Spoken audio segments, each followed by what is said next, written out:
One of the most important powers enumerated in the Constitution is the power to create money. In 1913, our government gave that power to a private group of bankers known as the Federal Reserve System.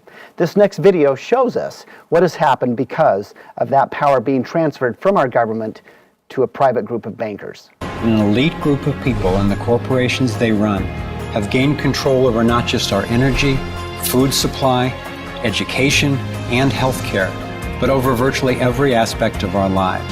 We have a privately owned central bank system disguised as a government-owned system. There is no other agency of government which can overrule actions that we take. What the Federal Reserve Board does, nobody knows what they're doing.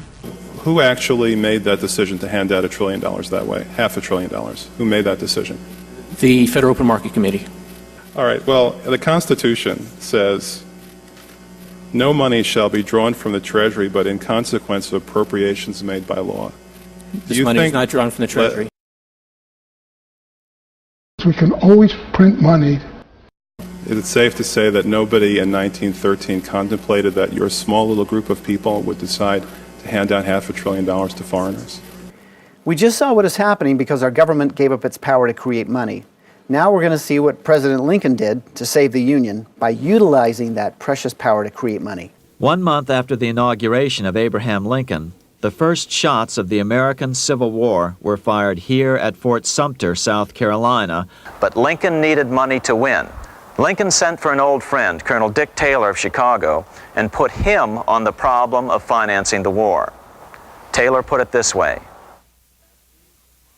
Why, Lincoln, that is easy. Just get Congress to pass a bill authorizing the printing of full legal tender Treasury notes, and pay your soldiers with them, and go ahead and win your war with them also. So that's exactly what Lincoln did.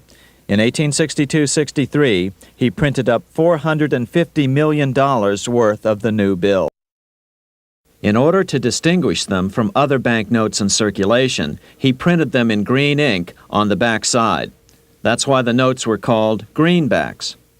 With this new money, Lincoln paid the troops and bought their supplies. Lincoln understood who was really pulling the strings and what was at stake for the American people. This is how he explained his rationale.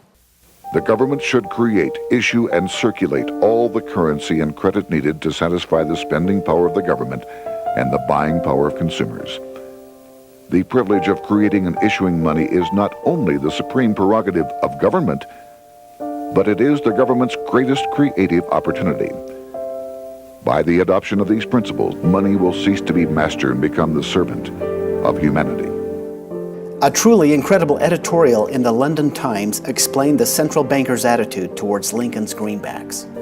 If this mischievous financial policy, which has its origins in North America, shall become indurated down to a fixture, then that government will furnish its own money without cost. It will pay off debts and be without debt.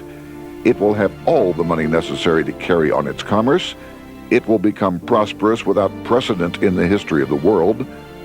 The brains and wealth of all countries will go to North America. That country must be destroyed, or it will destroy every monarchy on the globe.